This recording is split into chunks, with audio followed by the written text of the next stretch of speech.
ఒక్క హైందవ మతాన్ని తీసుకోండి, సనాతన ధర్మం అని ఈరోజు చెప్పుకుంటున్నాం.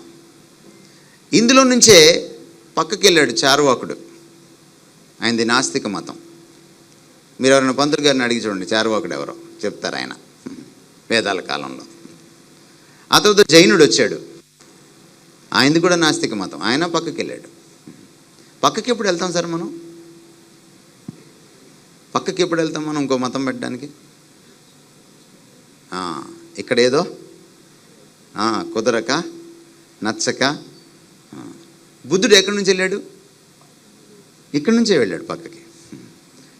సిక్కు మతం ఎక్కడి నుంచి వచ్చింది? ఇక్కడి నుంచే వచ్చింది పక్కకి.